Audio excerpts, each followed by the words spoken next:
Chapter 11 air around us में आपका स्वागत है। ये चैप्टर आपके सिलेबस का लास्ट चैप्टर है। इसके बाद हम आपसे क्लास 7th की साइंस के वीडियोस में मिलेंगे। इस चैप्टर में हम पढ़ेंगे हवा के बारे में, एयर अराउंड अस, यानी हमारे चारों तरफ हवा। इस चैप्टर में हम ये समझेंगे कि हवा क्या होती है, हवा कहाँ कहाँ अवेलेबल यानी मौजूद है, हवा किन चीज़ों से मिलकर बनी होती है।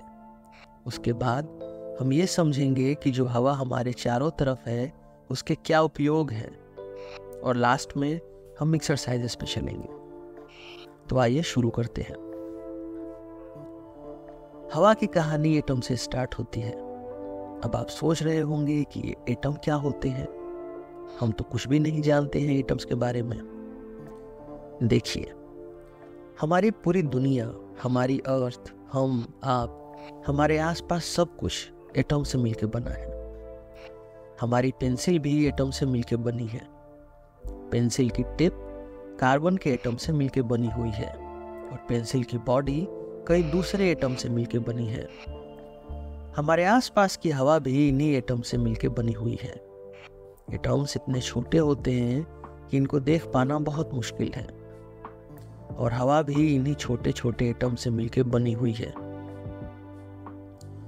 अब तक वैज्ञानिकों ने कुल 118 तरह के एटम्स को ढूंढा है।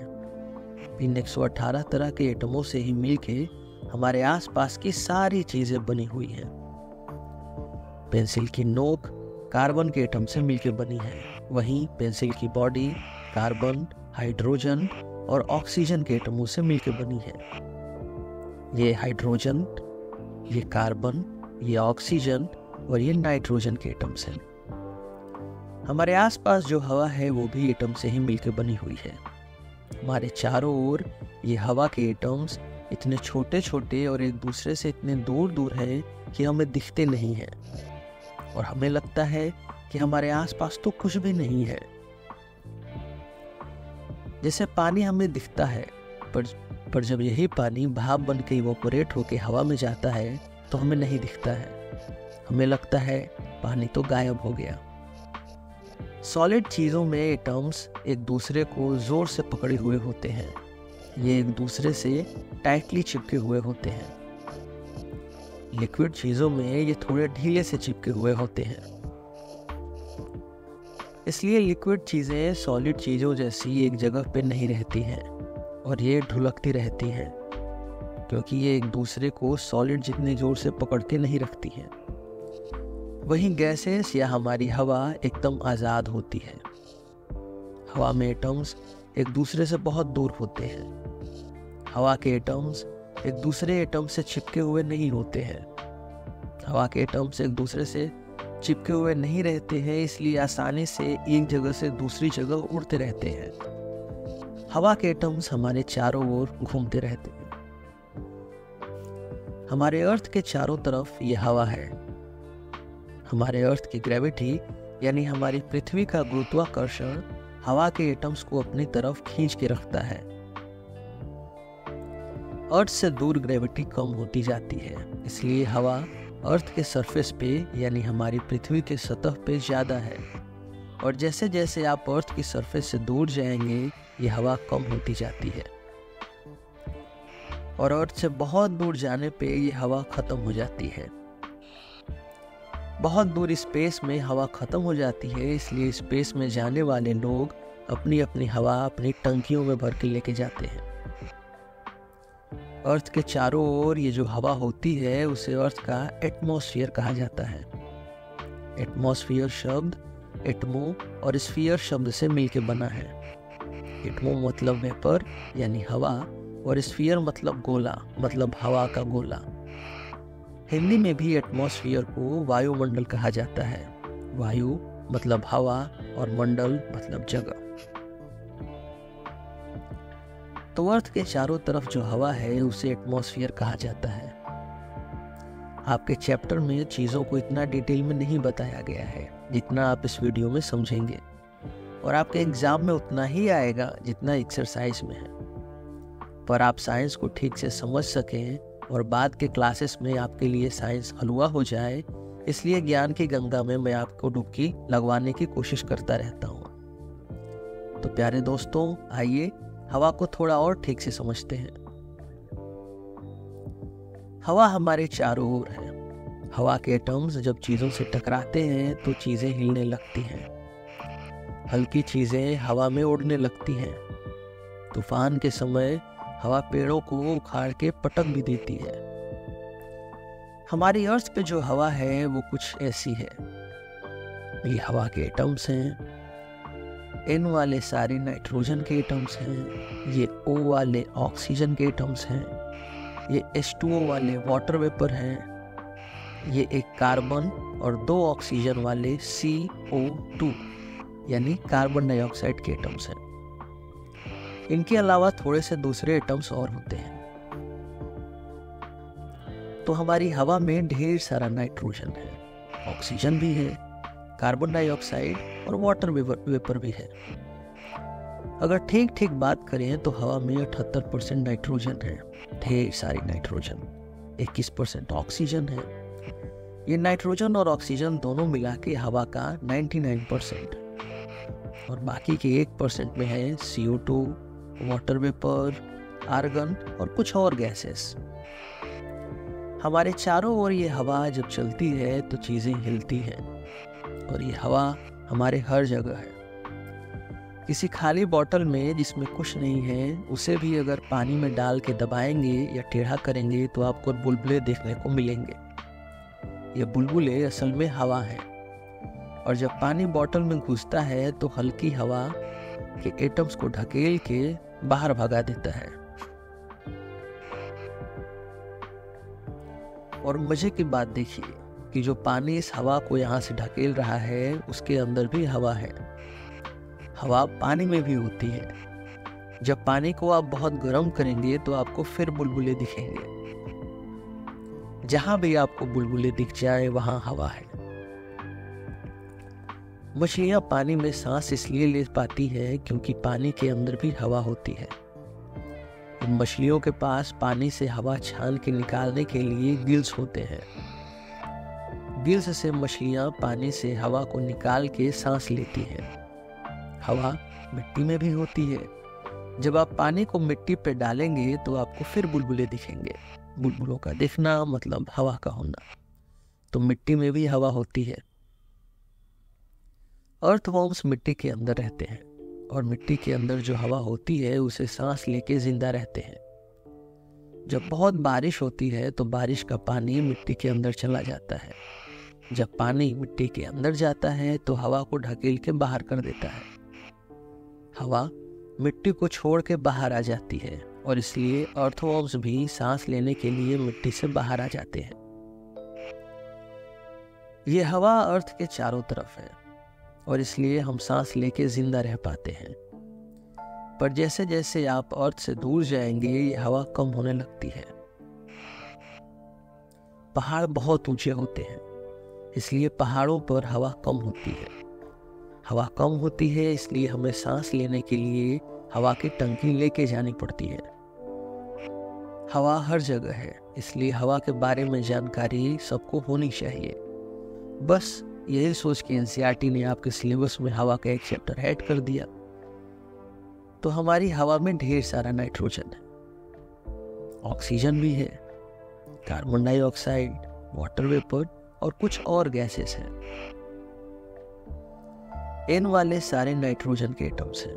ये O वाले ऑक्सीजन के एटम्स हैं। ये H2O वाले वाटर वेपर हैं और एक कार्बन और 2 ऑक्सीजन वाले CO2 यानी कार्बन डाइऑक्साइड के एटम्स हैं। इनके अलावा थोड़े से दूसरे एटम्स और होते हैं।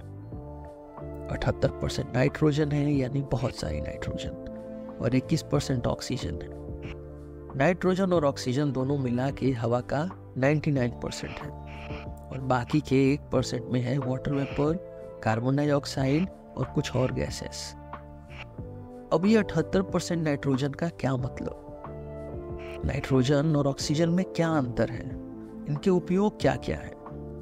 ऐसे ढेरों सवाल आपके मन में चल रहे होंगे। आपके सारे सवालों के जवाब मिल जाएंगे अगर हम एक एक करके नाइट्रोजन, ऑक्सीजन, वाटर वेपर और कार्बन डाइऑक्साइड को समझ लेंगे तो नाइट्रोजन हवा में बहुत है, 78%। हमारी अर्थ पे इतनी ढेर सारी नाइट्रोजन होने के कई बड़े फायदे हैं। प्लांट्स और एनिमल्स नाइट्रोजन से प्रोटीन बनाते हैं। प्रोटीन हमारी बॉडी को मजबूत करता है, हमारी बॉडी को रिपेयर करता है। प्लांट्स को सनलाइट की एनर्जी को एब्जॉर्ब करने के लिए उनकी पत्तियों में नाइट्रोजन होना जरूरी है, नहीं तो प्लांट्स फोटोसिंथेसिस नहीं कर सकते हैं। लिविंग ऑर्गेनिजम्स के बच्चे उनके जैसे हों, इसके लिए जो कोड होता है जिसे डीएनए कहा जाता है, वो भी नाइट्रोजन से ही मिलकर बना होता है। नाइट्रोजन से प्लांट सनलाइट को एनर्जी में कन्वर्ट करते हैं। नाइट्रोजन से प्लांट्स अपने लिए और हमारे लिए भी प्रोटीन बनाते हैं। प्रोटीन खा के हम बड़े होते हैं, हमारी बॉडी स्ट्रांग भी होती है। सारे लिविंग ऑर्गेनिजम्स की बॉडी को प्रोटीन चाहिए ताकि उनकी बॉडी बड़ी और मजबूत हो और उनके बच्चे उनके जैसे हों।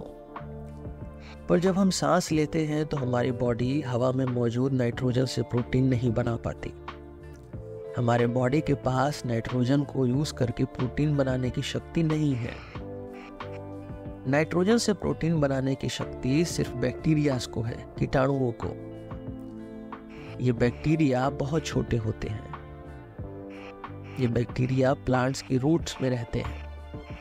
ये बैक्टीरिया हवा के नाइट्रोजन को पकड़ के इसे प्रोटीन बना के प्लांट्स की रूट्स को दे देते हैं, जिससे प्लांट्स ग्रो करते हैं, बड़े होते हैं। जब हम सांस लेते हैं तो हमारी बॉडी हवा में मौजूद नाइट्रोजन से प्रोटीन नहीं बना पाती। हमारी बॉडी के पास नाइट्रोजन को यूज करके प्रोटीन बनाने की शक्ति नहीं है। नाइट्रोजन से प्रोटीन बनाने की शक्ति सिर्फ बैक्टीरियाज को है। ये बैक्टीरियाज हवा के नाइट्रोजन से प्रोटीन बना के प्लांट्स को देते हैं और हम प्लांट्स में मौजूद प्रोटीन को खा के अपनी प्रोटीन की जरूरत को पूरा कर लेते हैं। प्रोटीन हमारी बॉडी को स्ट्रॉन्ग करता है, मजबूत बनाता है। खेती करते हुए फार्मर्स यानी किसान मिट्टी में नाइट्रोजन की खाद डालते हैं ताकि प्रोटीन प्लांट्स को मिले और वो जल्दी से बड़े हो जाएं। नाइट्रोजन आपने समझ लिया। अब हवा में मौजूद 21% यानी 21% ऑक्सीजन की बात करते हैं। ऑक्सीजन का मेन काम है आग जलाना। अगर आप एक जलती हुई कैंडल को ग्लास से ढक देंगे तो जब ग्लास के अंदर की ऑक्सीजन खत्म हो जाएगी तो कैंडल बुझ जाएगी। ऑक्सीजन का काम ही है जलाना, जला के एनर्जी प्रोड्यूस करना। ये ऑक्सीजन हमारे फूड को जला के एनर्जी में कन्वर्ट करती है। बिना ऑक्सीजन के हमारी बॉडी फूड के एनर्जी को यूज नहीं कर सकती है। इसलिए हमें हमेशा ऑक्सीजन चाहिए होती है। जब हम सांस लेते हैं तो ऑक्सीजन नाइट्रोजन के साथ हमारी बॉडी के अंदर जाती है। नाइट्रोजन से कुछ नहीं होता, लेकिन ऑक्सीजन जो हम खाना खाए हुए होते हैं उसको बर्न करवाती है, जलाती है, जिससे जो हीट निकलती है उससे हमें एनर्जी मिलती है। जैसे आग को जलाने के लिए ऑक्सीजन चाहिए, उसी तरह जितने भी लिविंग ऑर्गेनिजम्स हैं अर्थ पे, उन सबको ऑक्सीजन चाहिए ताकि उनकी बॉडी के अंदर जो एनर्जी है वो यूज कर सके। अगर ऑक्सीजन 21% से ज़्यादा हो जाए तो आप और अच्छे से एनर्जी अपने बॉडी में बर्न कर पाएंगे, यानी आपको और ताकत मिलेगी। इसलिए जब लोग बहुत बीमार हो जाते हैं तो उनको ऑक्सीजन अलग से लगाना पड़ता है ताकि उनकी बॉडी उनके अंदर जो खाना है उसे अच्छे से जला के एनर्जी में कन्वर्ट कर पाए और वो जल्दी से ठीक हो जाए। ये ऑक्सीजन जलाने के बाद कार्बन डाइऑक्साइड में बदल जाती है और प्लांट्स इस कार्बन डाइऑक्साइड में से कार्बन को पकड़ लेते हैं और ऑक्सीजन को फिर से हवा में छोड़ देते हैं। इस तरह हवा में ऑक्सीजन का लेवल प्लांट्स और एनिमल्स मेंटेन करके रखते हैं। पहाड़ों पे ऑक्सीजन कम होती है क्योंकि पहाड़ ऊंचे होते हैं, इसलिए हमें अपनी अपनी ऑक्सीजन लेके जाना पड़ता है। नाइट्रोजन और ऑक्सीजन हवा में 99% है। हमने इनको समझ लिया। अब हम हवा के 1% में वाटर वेपर और कार्बन डाइऑक्साइड जो है उनके बारे में समझते हैं। बाकी की जो और भी कुछ गैसेस हैं 1% में, उन्हें हम फिलहाल के लिए रहने देते हैं। मैंने ऑलरेडी आपको काफ़ी बोर कर दिया है शायद। चलिए कोई बात नहीं, बोर होना अच्छी बात है।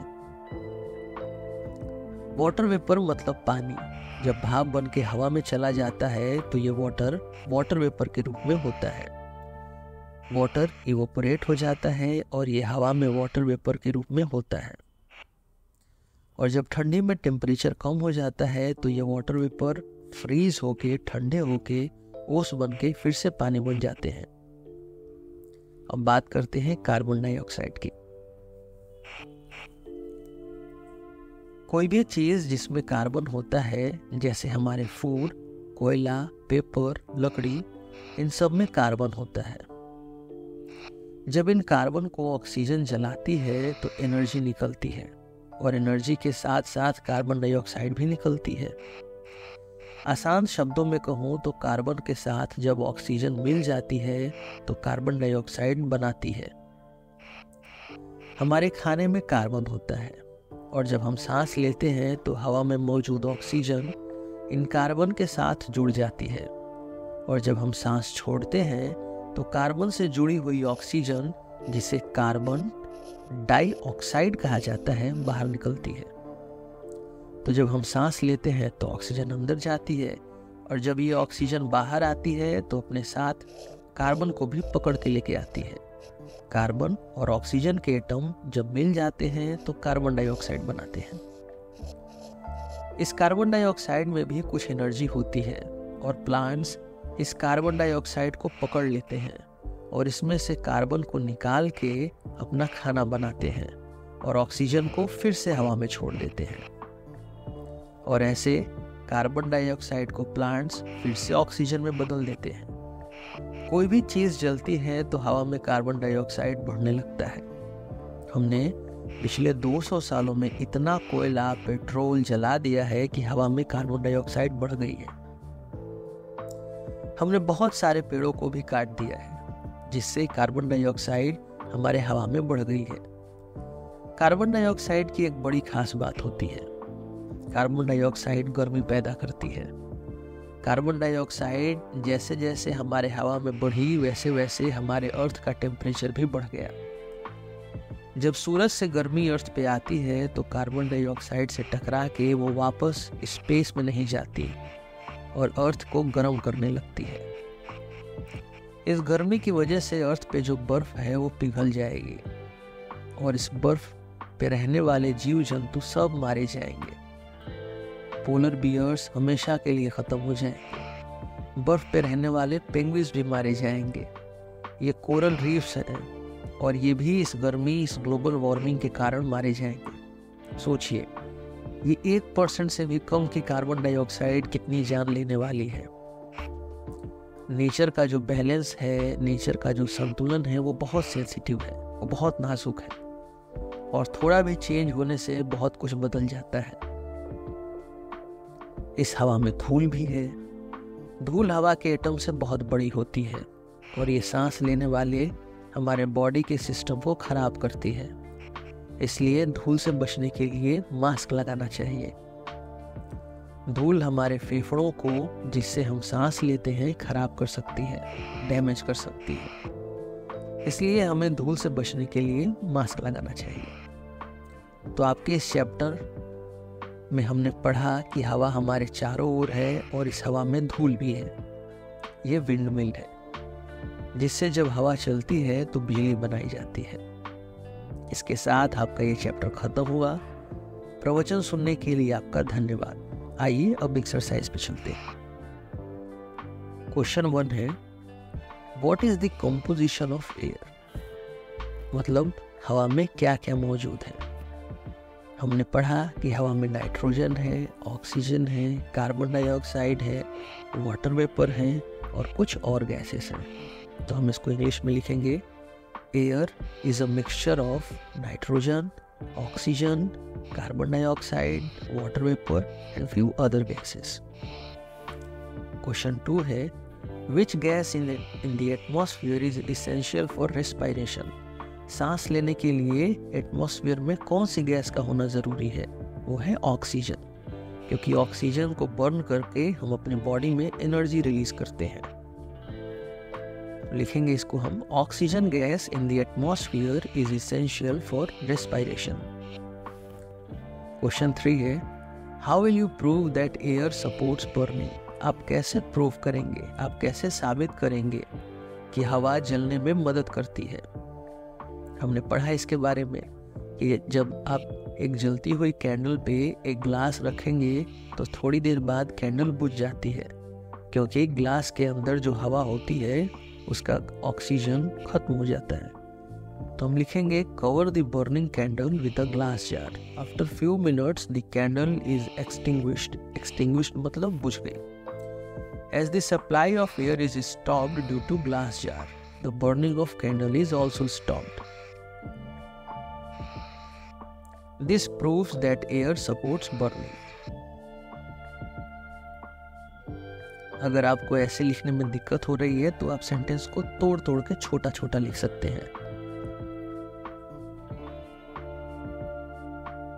अगला क्वेश्चन है, how will you show that air is dissolved in water? आप कैसे साबित करेंगे कि पानी में भी हवा घुली हुई होती है?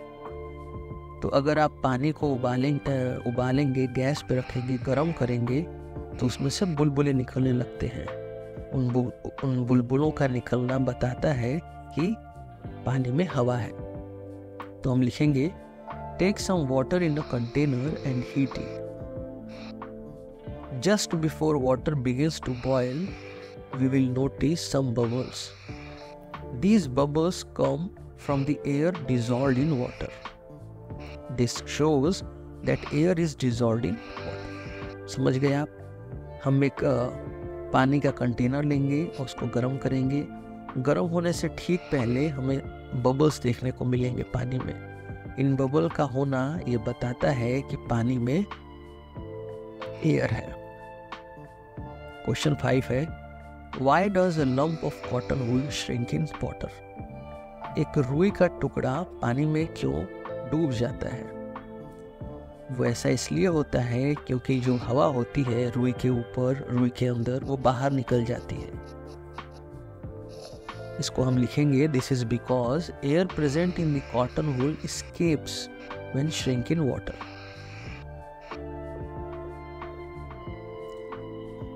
The layer of air around the earth is known as atmosphere.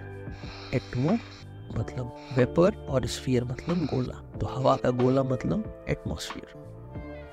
Question 7, the component of air used by green plants to make their food is? हवा का वो कौन सा हिस्सा है जिसको प्लांट्स यूज करके अपना खाना बनाते हैं? तो वो है कार्बन डाइऑक्साइड। कार्बन डाइऑक्साइड मतलब CO2। तो कार्बन ऑक्साइड में से कार्बन को प्लांट्स पकड़ लेते हैं और इससे अपना खाना बनाते हैं और ऑक्सीजन को छोड़ देते हैं, जो फिर हमारे सांस लेने के लिए अवेलेबल हो जाती है। क्वेश्चन 8 है, list 5 activities that are possible due to the presence of air.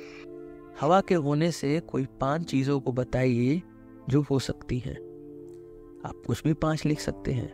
मैंने 5 लिखा है, flying of birds, respiration, working of wind mills, floating of paper airplane और बर्निंग। आप कुछ भी 5 लिख सकते हैं। क्वेश्चन 9 है, how do plants and animals help each other in the exchange of gases in the atmosphere? पेड़ पौधे और जानवर एक दूसरे को मदद कैसे करते हैं हवा को एक्सचेंज करने के लिए एटमॉस्फेयर में? हमने पढ़ा कि जो ऑक्सीजन होती है जब हम सांस लेते हैं तो हमारे बॉडी के अंदर जाती है, फिर जब वो ऑक्सीजन एनर्जी हमें दे के जब बाहर आती है तो उसके साथ कार्बन चिपका हुआ आता है, वो कार्बन डाइऑक्साइड हो जाती है। तो जो हमने ऑक्सीजन ली वो ऑक्सीजन क्या बन गई? Carbon dioxide. जो प्लांट्स होते हैं वो कार्बन डाइऑक्साइड को सोख लेते हैं, एब्जॉर्ब कर लेते हैं और उसमें से कार्बन की एनर्जी को निकाल लेते हैं, यूज़ कर लेते हैं खाना बनाने के लिए कार्बन डाइऑक्साइड। और ऑक्सीजन फिर से छोड़ देते हैं। हम फिर ऑक्सीजन को लेते हैं, फिर कार्बन डाइऑक्साइड निकालते हैं। प्लांट्स कार्बन डाइऑक्साइड को लेके फिर ऑक्सीजन देते हैं। तो ऑक्सीजन कार्बन डाइऑक्साइड का ये साइकिल चलता रहता है।